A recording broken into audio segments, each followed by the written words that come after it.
c'est un élément qu'on essaye un petit peu aujourd'hui dans notre génération de combattre. Et nous voulons en Afrique un cinéma pour un lendemain meilleur, un cinéma également pour éclairer l'Afrique, un cinéma pour un réveil d'Afrique, un cinéma pour corriger les erreurs, un cinéma en fait pour l'intégration des cultures, l'acceptation des autres, oui, la fusion sur toutes les cultures par la solidarité et la solitude. Un cinéma en fait pour renseigner les gens sur l'histoire de l'Afrique. Un cinéma tout naturellement pour défendre la valeur de la femme.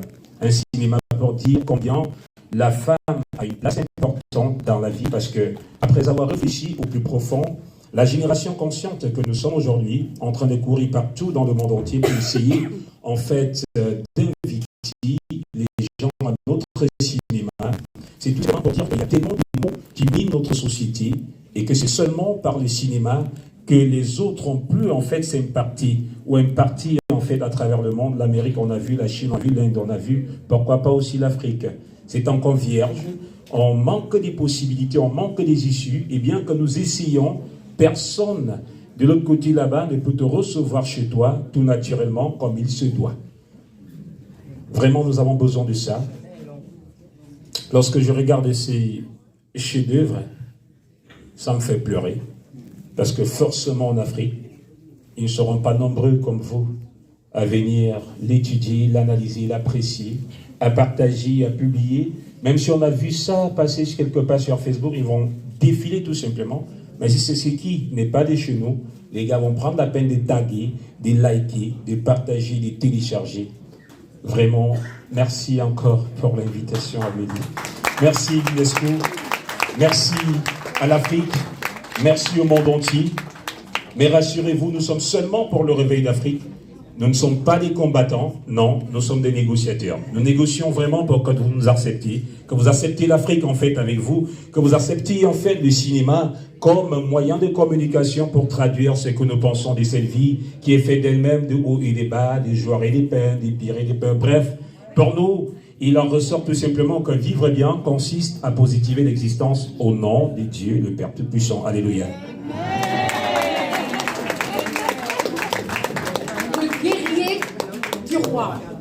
C'est le titre de son film.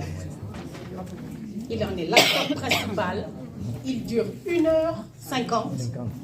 C'est super. On a été à la première. Et la musique du film, les costumes, les dialogues, les paysages, hein, Lago, Solange, les paysages de chez toi, là, du Cameroun. Retenez, les guerriers du roi. Bravo, mon frère. Merci.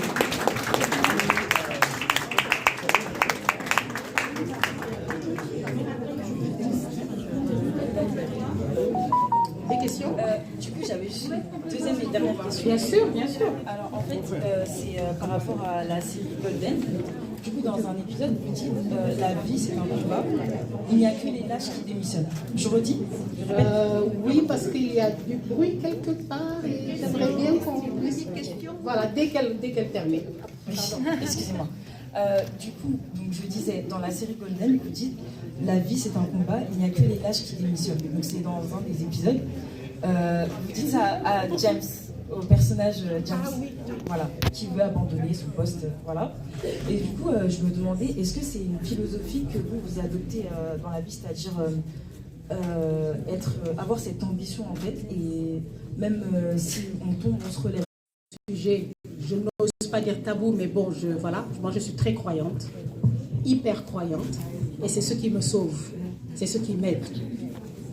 Moi je me dis, quand on coule, à un moment donné, on ne peut que se remonter à la surface, remonter, se relever, remonter à la surface, mais on ne remonte pas comme ça facilement parce qu'il y a une bouée, c'est parce qu'il y a une main tendue qu'on voit et on s'accroche à cette main et on se lève.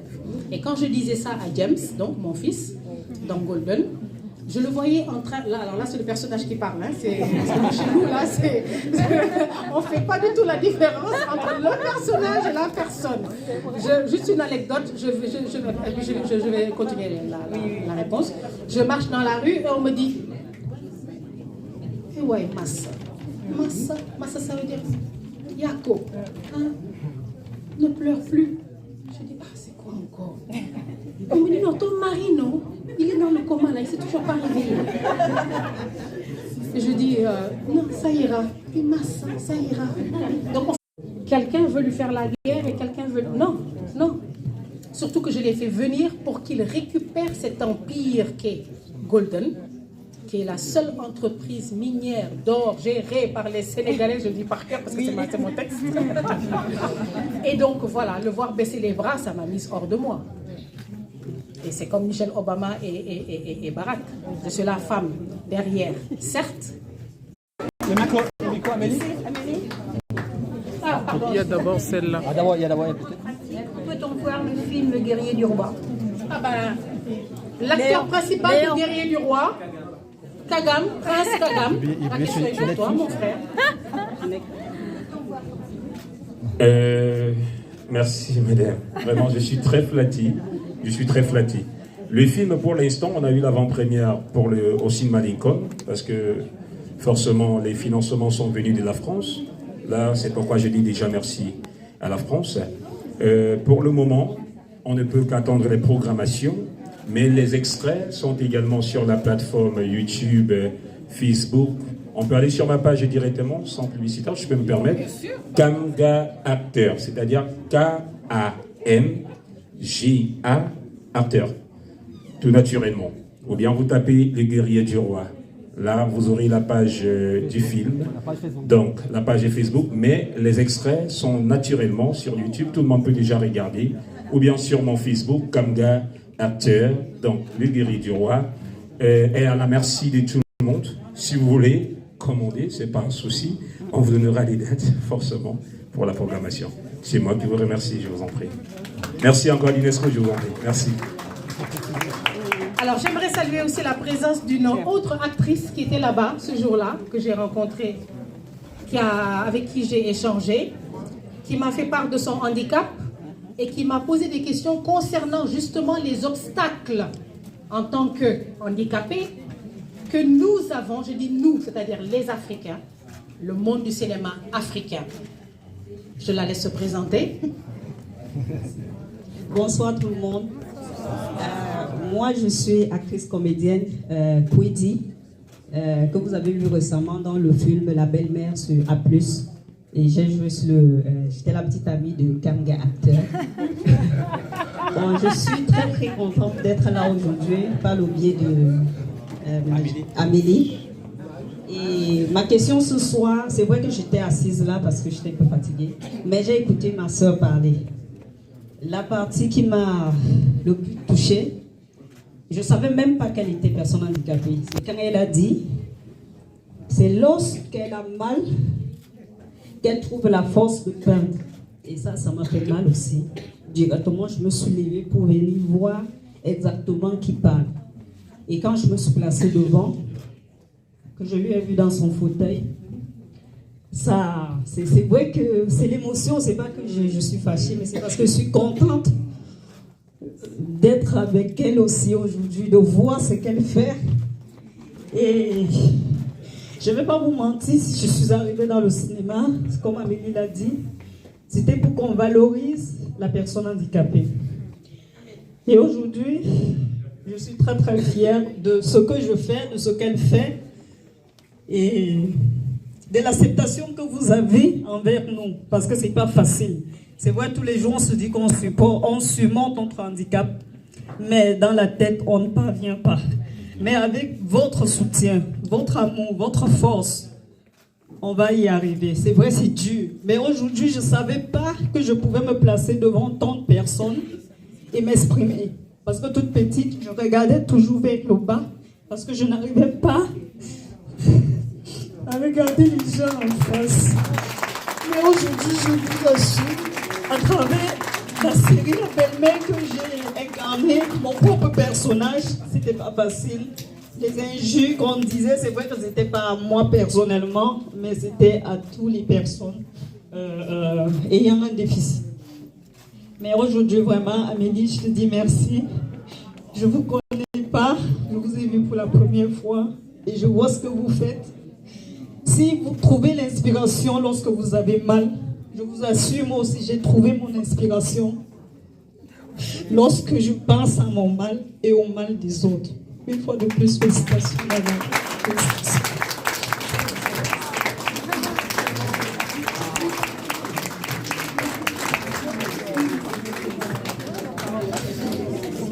Je vais tout naturellement demander, comme je l'appelle naturellement, dans cette série sur A+, Makweli. Lorsqu'elle a eu les Canals d'Or, c'est la grande cérémonie qui récompense les talents qui ont marqué le plus grand nombre de publics sur mon territoire et dans la sous-région, au Cameroun, là-bas. Elle était meilleure interprétation féminine. Par la suite, j'ai bagarré beaucoup. Je vais vous rassurer qu'il y a une phrase qui m'a touché dans la vie. Lorsque, en fait, moi j'étais au cœur du cinéma au Cameroun à cette époque-là. J'étais celui qui disait le cinéma est là ici pour un changement nouveau. Mais lorsque j'ai dit au producteur, dans les prochaines séries, voilà le rôle qu'on va donner à Makweli, ils ont prononcé une phrase et depuis ce jour, j'ai décidé en fait de repenser mon plan de carrière avec un 60% d'investissement quand ça viendra sur les personnes handicapées, parce qu'on avait dit cette phrase, il n'y a pas de rôle pour des personnes handicapées. Ça m'avait touché. Ça m'avait touché. J'avais un autre qui était un chanteur, Prince Aimé, il était dans ce pays même. Par la force des choses, il n'a pas pu tenir, il est rentré au Cameroun. Lorsqu'on a dit ça, j'ai pris Prince Aimé également, les soirs sur la main, et j'ai dit, gars, tiens fort, ça ne doit pas être facile, mais un jour, one day, ça va aller. Je te dis encore, crois, tout simplement, ne baisse jamais les bras, parce que le chemin qui mène au paradis doit forcément être parsemé d'embûches. Merci encore, l'UNESCO. Merci, Marie. Merci. Merci, madame. Vraiment, vous êtes fort. Merci. C'est ça qui donne, c'est ça qui nous donne la force et notre résilience. Merci.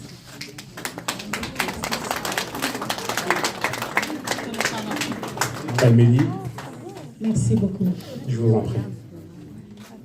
Il y a une question ici. Moi, je sais une chose, c'est que je me suis fatiguée à me maquiller et mon maquillage est en train de... Oui, alors, je voudrais poser une question aux cinéastes et aux acteurs. Tout à l'heure, vous avez évoqué un financement par la France.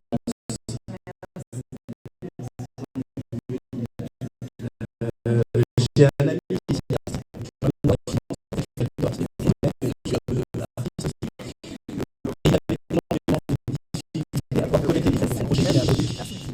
Et je pense que le cinéaste est évoqué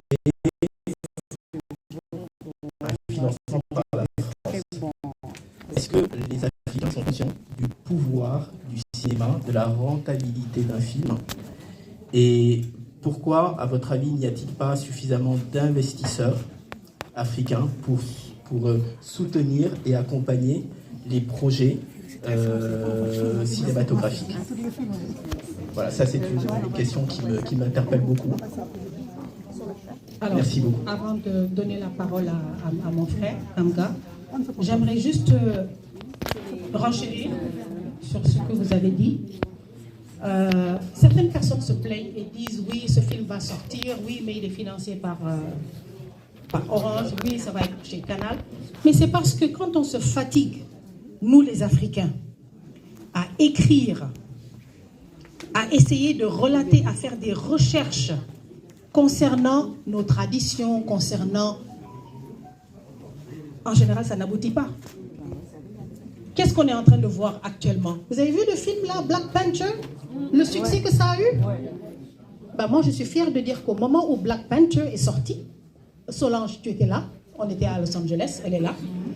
On a présenté Frontières au Pan African Film Festival et Frontières a gagné le prix du meilleur film long métrage parmi les 173 films présentés ce jour-là. Mais vous ne pouvez pas savoir comment j'étais fière.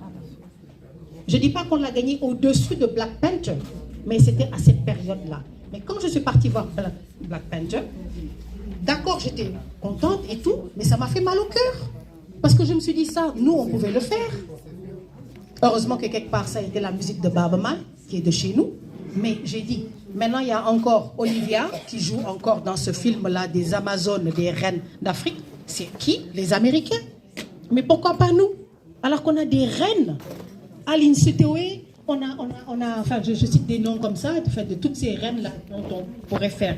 On connaît leur histoire. Nos enfants qui sont nés ici, là, en Europe, eux aux États-Unis, mais ne les connaissent pas. On pourrait le faire. Vous allez voir qu'un jour ça va sortir. Et qui c'est qui va faire ce film-là ou qui c'est qui va le financer? Les Américains ou les Français.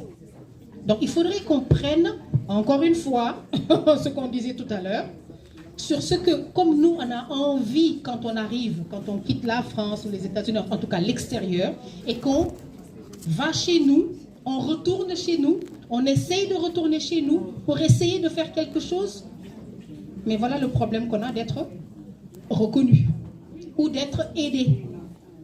Donc, mais quand même, c'est pas non plus, voilà, c'est pas désespéré. Ça, c'est en train de se faire. Mais ça se fait surtout où, et je suis désolée de le dire, Nollywood. Nollywood le fait. En parlant de leur tradition, en parlant de ce qu'ils sont en train de vivre, des cas, de certaines histoires, des faits réels, se baser sur des faits réels. Ils vont chercher leur matériel à l'extérieur et ils reviennent chez eux pour faire leurs films avec leurs acteurs locaux. Et ce sont ces mêmes films-là. Que les financements venaient de la France, c'est parce que je respecte la France. Je suis sur la terre française et il est assis pour la première fois surtout. Pour la première fois. Et ça, je retourne demain quand il sera 8 h, je vais partir. Maintenant, ce que je vous dis, naturellement, c'est que ce financement venait de la diaspora africaine résidant en France. Merci encore de la diaspora, je vous en prie. Merci encore. En fait, le problème ici, Amélie, c'est que lorsque la diaspora essaye un peu d'épargner de l'argent, vous ignorez que le cinéma est un moyen, le business movies, or le business football, or le business music. Dans le show, on va voir peut-être Adebayor qui fouette le ballon. Ça, c'est son show qu'il fait au stade, vous applaudissez. Mais derrière les gradins là-bas, le coach, il est en veste. Zinedine Zidane. Il y a le président de la CAF. Il y a le business qui se fait derrière. En réalité, le comédien fait son show. France déloyale sur le terrain, avant des habits, chercher des tickets. Non, il pouvait s'essayer dans le cinéma. Il a posé une seule question. Est-ce que si je mets 25 millions dans le cinéma, je peux récupérer comme un bon Camerounais? J'ai dit oui. Le Cameroun a 25 millions d'habitants. Le Sénégal, je pense, simplement qu'ils peuvent exactement investir 2 $ pour regarder, n'est-ce pas, en film, en VOD, c'est-à-dire que c'est sur une plateforme, vous cliquez, vous payez 2 $, on évalue en CFA, ça nous fait 1 milliard de francs CFA. C'est possible d'investir dans le cinéma. Et c'est possible d'avoir le 1 million, parce que moi seul sur la plateforme, si je vais regarder sur TG, nettement, on pourra capitaliser. Donc j'invite la diaspora vraiment à repenser le secteur d'activité, surtout que le monde converge vers le numérique. Merci. Et qu'il faut, Merci. Il nous faut aussi cette solidarité que les Nigériens Il faut ont. honnêtement cette solidarité. Vraiment, vraiment. Et ceux qui n'ont pas gagné à venir présenter leur film ici à Tours, Stéphane Vieira, chaque année, ça s'appelle le B4. Bon. Mais j'avais pas prévu de bonjour tout le monde. Moi j'étais discret, je regardais un peu ce qui se passe, j'ai découvert des talents, des orateurs hors pair d'ailleurs. Ce que je peux vous dire, bon, je suis content bien sûr d'être parmi vous. J'ai tenu absolument à venir de Tours en partant donc à 15 h pour arriver à l'heure, pile. Parce qu'on nous a font partie de l'art aussi également. Mon père a réalisé, donc comme disait Amélie, mon père c'est Paulin Smonou-Vieira, donc c'est le précurseur du cinéma africain, qui a fait Afrique sur scène en 1955. Et en fait c'est le premier Africain qui a été admis sur concours à l'IDEC à l'époque. Et donc il a fait toute sa carrière cinématographique au Sénégal, où il a été directeur des actualités sénégalaises, et on doit aujourd'hui Ndiaye, qui est le peintre sénégalais, et il y a un échange particulier avec Senghor, où Iba Ndiaye présente sa peinture à l'IFAN, je crois, au Sénégal, à l'époque. À l'époque, oui. Voilà. Ce film, d'ailleurs, il va être présenté dans pas longtemps au musée du Quai Branly, dans le cadre d'une exposition qui va avoir lieu. Donc, je serai très court. Qu'est-ce que je fais dans le cinéma? Alors, moi, je protège un peu l'œuvre de mon père, quand même, parce qu'il est décédé en 87, donc 33 ans. Il a écrit sur le cinéma africain, mais il a vraiment écrit sur le cinéma africain. Donc, quand on parle de production, il a décrit la production, il a écrit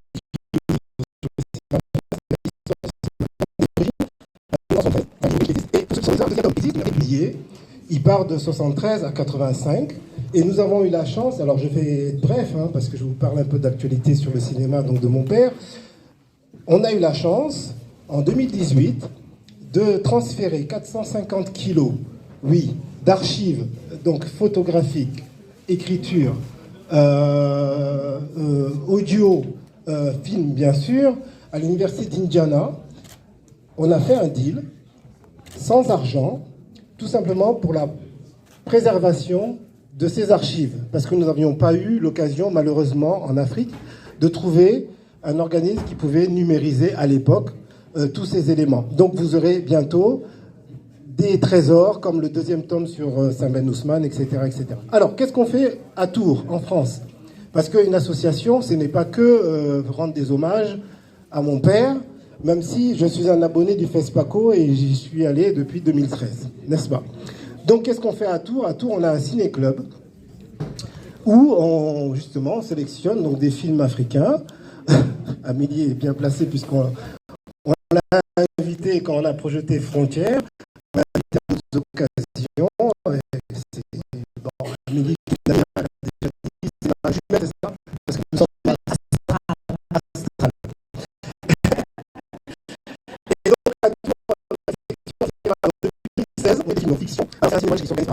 fiction et suivi d'un brunch africain. Et récemment, on a créé le B4 documentaire, bimestriel du cinéma africain de Tours documentaire, dans une nouvelle salle où on a passé Zinder, le dernier refuge, et prochainement on passera le Poisson d'Or. Et j'ai discuté avec notre ami camerounais dont j'ai pas gardé le nom, Kanga, voilà. Kanga. Tout à fait, si on peut éventuellement l'avoir à Tours prochainement. Voilà ce que je pouvais vous dire sur l'actualité que je fais ici, en France. Et un petit mot sur le cinéma sénégalais proprement dit. Alors, moi, je dis le cinéma sénégalais, mon père a écrit beaucoup, donc j'ai dit ses écrits. Il a dit que le cinéma est au service du peuple. Oui, c'est une phrase simple. Mais avec le cinéma, on traverse des frontières.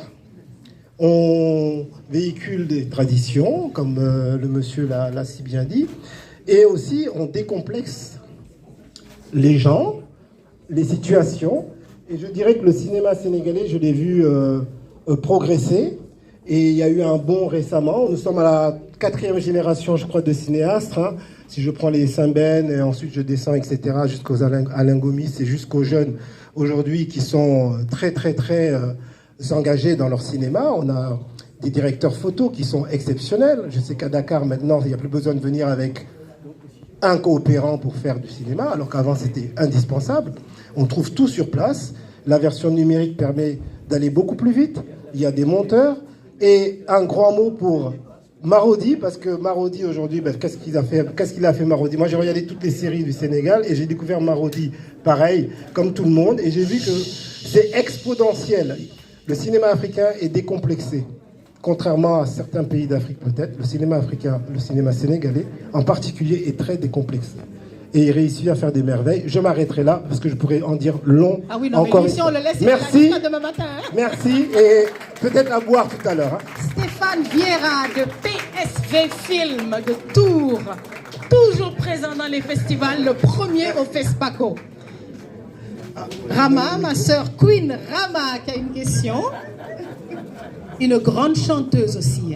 Alors là, elle, une grande chanteuse. Quand j'ai fait mes premiers pas aux aéroports de Paris dans les années blablabla, elle était là, on était ensemble. Et aujourd'hui, c'est une big boss de là-bas. Voilà quoi. Et je la retrouve aujourd'hui avec plaisir. Bonsoir tout le monde. Bonsoir Amélie. Je suis honorée par ton invitation et très honorée de te connaître parce que tu es une inspiration pour moi. Et une grande inspiration, je me découvre, j'ose m'exprimer en faisant des interprétations, des petites comédies. J'essaye d'être bonne actrice comme toi. Et justement, en parlant de ça, je voulais savoir si, une prochaine fois, dans ta venue ici en France, est-ce que tu comptes faire une session de coaching, comme tu as fait au Sénégal? Voilà, une classe voilà, d'acting pour pouvoir se performer et pour pouvoir encore plus ressortir ce qui est en nous. Voilà. Merci, Rama. Je t'avoue que ça va être difficile. Pourquoi? Parce que ça a été déjà difficile au niveau du Sénégal. Parce que quand j'ai proposé cette session de 3 jours, de formation accélérée de 3 jours, d'abord voilà, c'est nécessaire. On n'a pas ça. Je ne suis pas en train de dire oui, il faut que je le fasse parce que je suis là. Non. Mais on a quand même des lacunes au Sénégal. Et je leur disais que la formation, elle ne commence pas simplement par « Ah oui, je veux faire acting, je veux faire acteur, donc je fais... » Non. Elle commence depuis le moment où on voit le flyer, qu'on voit le flyer de casting. Et maintenant, comment se vendre, où se vendre, après avoir été, on dit casté chez nous, hein, voilà, le contrat, comment s'améliorer, faire des formations professionnelles, ne jamais s'arrêter. Mais ça, c'est chez nous. Ici, ce serait avec qui? Ce serait peut-être avec des Africains de la diaspora, pourquoi pas? Mais on a des projets, il y a des projets en cours, avec des frères à moi qui sont là, Salif Traoré et Badou Diop, mes frères, mes adorables frères du Sénégal et du Mali. On a des projets et ce sera bientôt dans les réseaux. Comme on dit en Wolof, ça veut dire que quand tu marches tout doucement là, il ne faut pas éternuer, il ne faut pas tousser. Donc les projets là, ça va venir. Mais c'est prévu. Mais c'est beaucoup plus prévu dans des régions du Sénégal, où il y a des gens qui veulent faire du cinéma, qui ne savent pas comment, qui vont vite répondre parfois comme ça à des castings et qui vont, voilà. Et aussi dans d'autres pays de la sous-région. Et ici, pourquoi pas? Mais toi, tu parles tout à l'heure, oui, j'essaye. Voilà une très bonne chanteuse. Elle est extraordinaire. Elle a une voix, mais extraordinaire. Et c'est une comédienne, mais née. Donc toi, on t'attend à Dakar. Inch'Allah. Merci.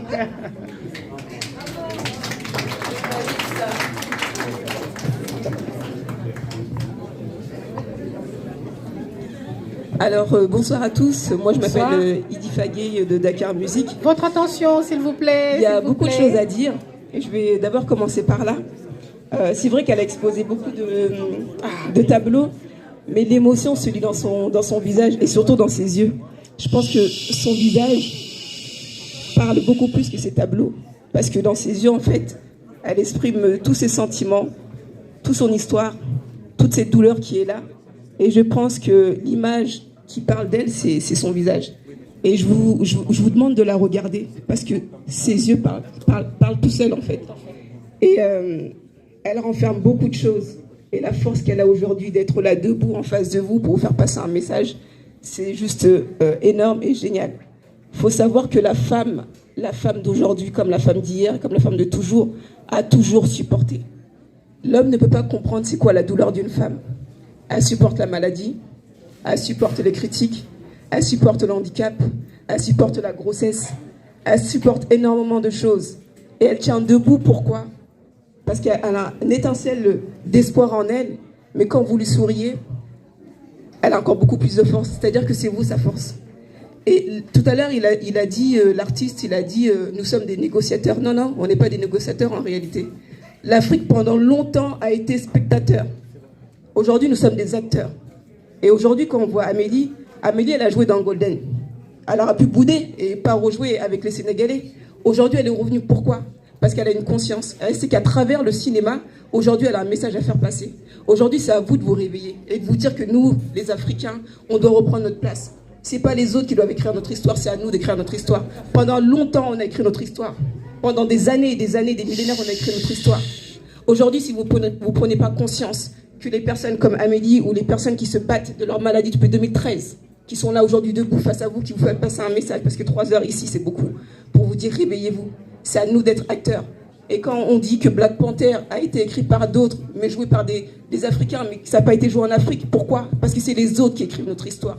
Aujourd'hui, c'est à nous de reprendre notre histoire. C'est à nous de reprendre notre couronne. C'est une femme, c'est une combattante. Il faut l'applaudir, parce que la force et le courage qu'elle a aujourd'hui, c'est quelque chose. Concernant Amélie, je la suis depuis un bout de temps dans tous les... ce qu'elle fait dans le cinéma. Et c'est vrai que c'est une tigresse, c'est une lionne, elle se bat. Quand elle a parlé de... Tout à l'heure, on a évoqué Marodi. Marodi, c'est vrai qu'ils nous ont mis, il faut dire la vérité, a mis le cinéma sénégalais au top du top. Calista, c'est une très très très bonne scénariste. Calista a su casser les préjugés, a su imposer un regard qu'on ne voulait pas voir. Calista, c'est quelqu'un. Je vous dis, c'est quelqu'un. Mais les actrices comme Amélie qui sont là aujourd'hui, qui se battent pour nous, même pas pour eux. Aujourd'hui, ils se disent, ouais, moi je gagne pas mon pain, je gagne mon pain. C'est pour vous aujourd'hui, pour la jeune génération. L'Afrique, il est temps de se réveiller. Moi, c'est tout ce que je voulais dire parce que cette femme qui est là, son regard, son visage parle. C'est énorme. C'est juste énorme. Ces tableaux parlent moins que son visage. C'est-à-dire qu'aujourd'hui, si on fiche son visage, on lit toute son histoire. Toute son histoire. Amélie, ce qu'elle a fait aujourd'hui, réunir des Camerounais, des Gabonais, des Sénégalais, c'est quelqu'un qui aime l'Afrique. Et tout à l'heure, elle a dit qu'elle avait gagné des prix avant le Sénégal. Mais heureusement, moi je dis heureusement, parce que si pendant des années, on joue dans un autre pays et on n'a pas cette reconnaissance, mais c'est notre pays qui nous reconnaît avant, il y aurait eu un problème. Donc c'est bien que cette reconnaissance-là soit venue avant et que le Sénégal soit aujourd'hui te voit comme on te voit aujourd'hui, parce que tu as fait avancer le cinéma, que ce soit toi, Julio, les autres acteurs. Grâce à vous aujourd'hui, vous faites passer un message, mais pas que. Vous êtes en train d'éduquer la population, vous êtes en train d'éduquer les Africains, et moi je vous encourage à faire ça. Donc un tonnerre d'applaudissements pour ces femmes. Merci, merci, merci, merci. Merci beaucoup. C'est pas facile par contre, parce que voilà, moi, ma toute première expérience, c'est sorti dans les médias. Je suis arrivée de Los Angeles, toute contente d'arriver chez moi. Oui, j'arrive en Afrique, voilà. J'arrive pas chez moi au Sénégal, non, j'arrive chez moi en Afrique. Et je fais ma toute première série en Wolof. Et finalement, ça s'est terminé par aller en justice et tout. Même si j'ai gagné, c'est toujours avec un goût amer, quoi. Parce que voilà. Mais comme tu as dit, plein de gens m'ont demandé après, mais comment se fait-il que tu sois en justice avec eux et tu continues toujours pour le cinéma? Parce qu'il faut savoir aussi dissocier les problèmes personnels du travail. Parce qu'après, qu'est-ce qu'on voit? Voilà ce qu'on voit. Voilà, c'est ça qu'on voit. Donc merci à vous, merci de votre soutien.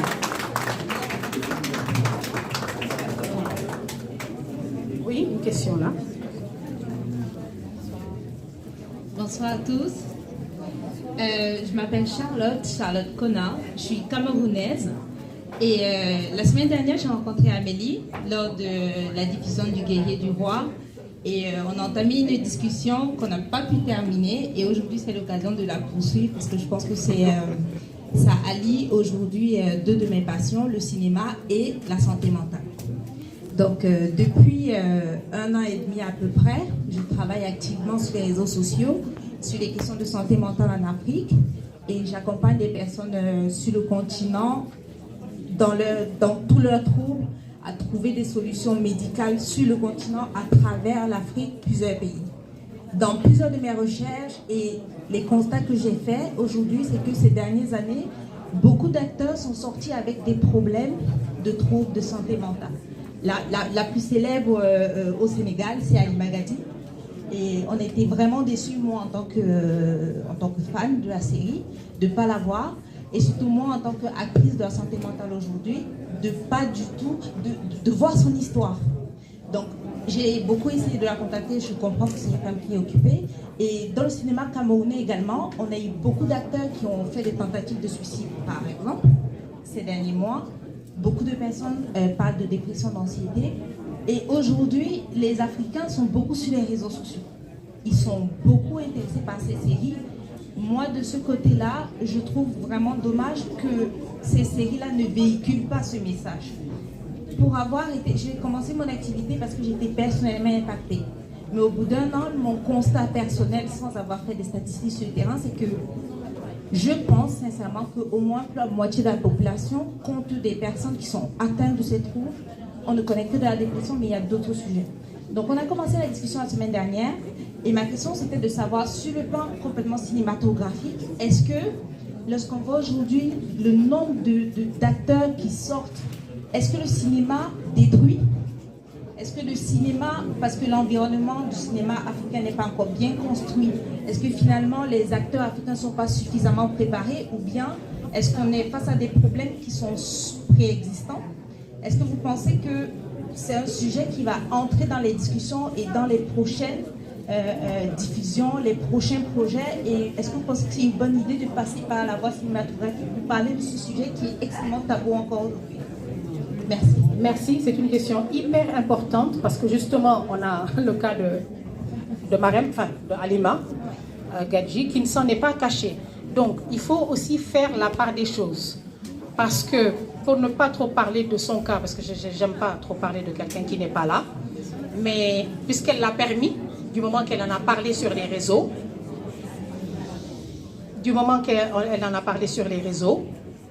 elle était déjà atteinte de problèmes mentaux avant de venir tourner, avant de d'entrer dans le monde du cinéma. Et notre problème, à nous les Africains, en tout cas je parle pour le Sénégal, c'est que je trouve qu'on n'est pas assez entouré.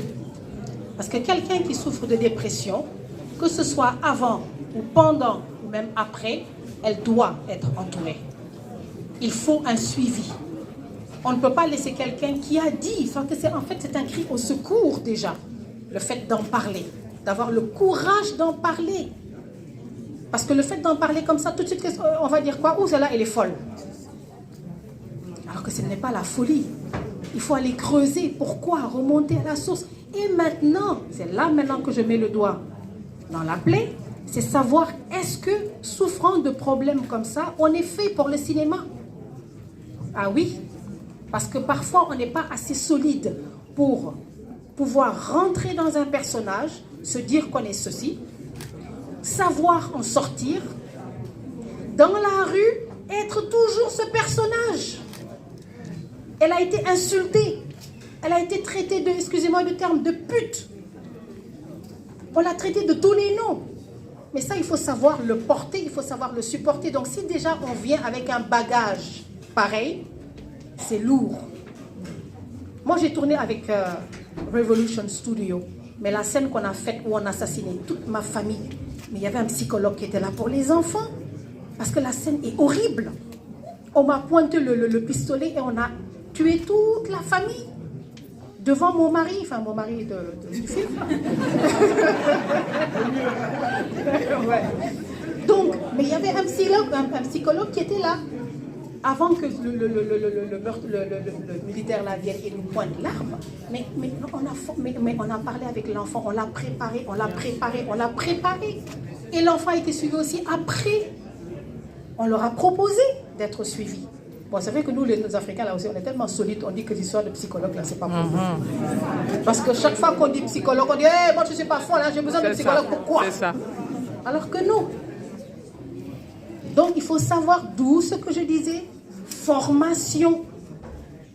C'est pas seulement formation, je vais être acteur, je vais me former. Non, c'est formation, savoir déjà, pas seulement comment se vendre, savoir se vendre, c'est savoir est-ce qu'on est fait pour cela. Pouvoir supporter certains rôles. Mais moi, j'ai eu, mais les rôles, le dernier rôle que j'ai fait avec Emprise, mais ça a été lourd. Parce que j'ai joué 3 personnages à la fois. Celle qui vient des États-Unis, la battante qui est là avec ses enfants, qui s'est fait battre, violer par son mari. L'autre personnage qui est là, qui est la maman africaine, la sénégalaise, qui est là, qui aide sa fille à être bien avec, en tant que coépouse. et l'autre, mais qui est bandite, qui va tuer. Mais quand je rentre chez moi, c'est vrai que je suis comme ça. Mais il faut savoir après se remettre, quoi. Mais heureusement qu'il y a 20 ans derrière, mais c'est rien. Il faut être solide. D'où ces formations, ces accompagnements qu'on n'a pas. Quand on dit on recherche telle personne, tel personnage, nanana, les gens vont là-bas, ils plongent. Ils ne savent même pas ce qu'ils pourront supporter. Ils ne savent même pas s'ils sont faits pour cela. Et maintenant, il faut aussi parler de quoi? Hello! Le mysticisme. Moi, je suis là avec mon pied là. Hey, tchat, on t'a travaillé, on t'a jeté. On m'a rien jeté du tout. J'ai trop marché. J'ai fait ce qu'il ne fallait pas faire. Maintenant, je prie. Hello, Pasteur Yao. Je prie pour que le Seigneur m'aide à pouvoir supporter ça. Vite, vite, vite guérir pour aller travailler. Parce que je n'ai pas le temps. Il faut qu'on arrête aussi ça. Mais c'est vrai que ce sont nos réalités. Et troisième chose, ces histoires de tabous. Il y a trop de sujets tabous. Chez nous, il y a des sujets, on n'ose même pas en parler. Moi, j'ai embrassé mon amant dans Monia et Rama. Si c'était maintenant, mais il y a longtemps qu'on m'aurait dit, c'est quoi cette prostituée-là? Dans Frontières, j'ai soulevé ma robe. Juste là seulement, on dit, ah, celle-là, vraiment. Maîtresse, regardez ce qui s'est passé. Parce qu'elle a osé parler de ce qui se passe en plus dans la réalité. C'est la réalité. Les femmes là sont là. Et tout ça. Mais tout ce vous connaissez l'histoire de Maîtresse. Mais Maîtresse. Donc, il ne faut pas qu'on se voile la face. Mais si maintenant on ose parler de certains sujets et qu'à côté on est attaqué par, je ne dis pas des mots, parce que demain là on va m'amener dans les réseaux sociaux, on est attaqué par, et puis après on nous dit oui parce que, bon voilà, on se dit, on essaye, en fait on fait un pas et on fait 2 pas en arrière. Donc, comme je dis chaque fois, et chaque fois je dis dans mes interviews, formation professionnelle. Formation professionnelle. Et quand on est formé et qu'on rentre dans le projet et qu'on est dedans, il ne faut pas hésiter quand il y a une pause, Covid, machin, confinement, formation professionnelle. Il faut se former. Les Américains qui sont là-bas, là, ils sont suivis. Et eux, c'est pire parce que quand on vous met sur un truc comme ça, aux États-Unis, à Hollywood, j'ai été, avec le film là que j'ai joué, j'avais ma roulotte, j'avais tout, c'est une anecdote, j'avais ma roulotte et tout, je suis arrivée première classe, limo qui est venu me chercher, comme j'étais toute seule, j'ai cherché mes voisins même pour qu'ils viennent voir, parce que c'est la limo qui vient me chercher, première classe, j'ai mis dans ma roulotte avec mon nom, tout seul quand j'étais obligée d'appeler des amis qui viennent, elles viennent, et qu'elle mange tous ces fruits qui étaient là, champagne, machin, tout, parce que je ne pouvais pas, j'étais toute seule. Après, au moment de tourner, are you okay? Everything is fine? Do you need something? Je dis, mais ces gens-là, ils me fatiguent même à trop me poser des questions comme ça. I'm fine. What do you need? Je dis, ah bon, de quoi j'ai besoin? Demandez à mes copines là de venir dans ma roulotte. Je suis seule ici à tout ça. Mais dès qu'on a fini, quand on a dit clap de fin pour moi là, et qu'on a applaudi, non seulement les copines sont parties, ça c'est même pas ça. Le temps que j'arrive à ma roulotte, ils ont tout vidé. Et j'étais là, je disais, bon, parce que j'avais des choses que je voulais ramener, des souvenirs, des trucs. Non, non, non, everything is fine. No, you gotta go, you gotta go, you gotta go, man. C'est fini, hein, c'était plus ça que la princesse. Mais ça, si tu n'es pas solide, tu vas commencer par... Et puis, voilà. Parce qu'on te met là, sur un piédestal, et paf, c'est la chute dans à la réalité. Et en même temps, tu n'as pas un autre boulot derrière. Avec la formation de ton boulot, ton vrai boulot. Voilà. Donc, formation et être entouré. Parce qu'au Sénégal, on ne vit pas encore de notre art. En tout cas, pas encore. Donc, c'est pas facile, mais on va y arriver. On y arrive petit à petit. Il ne faut pas se désespérer. Voilà. Et c'est avec des rencontres comme ça qu'on doit faire encore et encore. Moi, je ne suis pas pour le fait qu'on vienne à l'étranger et qu'on vienne que pour faire des courses, pour voir les copains, les copines, et on s'en va. Et les gens vont dire, ah, elle était là, allons rencontrer les fans, allons rencontrer les gens de la diaspora, allons voir les questions, écouter les questions qu'ils posent et tout ça, prendre des photos. Pourquoi pas? Mais voilà, faire... et écouter. Parce que ce sont ces gens-là qui vous mettent là. Et si on les traite mal, si on les ignore, si on a la grosse tête, demain là, on est là, par terre. Merci. Alors, je pense qu'il fait un peu chaud et qu'on a besoin de boire, d'écouter de la musique, de chanter, de manger. Et à propos de manger, on a 2 femmes qui sont là avec leurs équipes. Il s'agit de Nabou Pastel. Elle fait de ces pastels, mais alors des pastels super bons que vous allez goûter, et qui est là avec son équipe, qui va vous régaler tout à l'heure. On a aussi Boulot Food qui est là, qui va vous donner tout à l'heure aussi tout ce que vous allez déguster, du sucré, du salé, des jus locaux. Et on va se séparer tout à l'heure, dans une petite heure. Et comme je vous le disais tout à l'heure, on va vous interpréter Elom. Elom, est-ce que Elom est là? Un autre style avec Jerica. Et je demande Elom à mes côtés. Est-ce que Elom est là?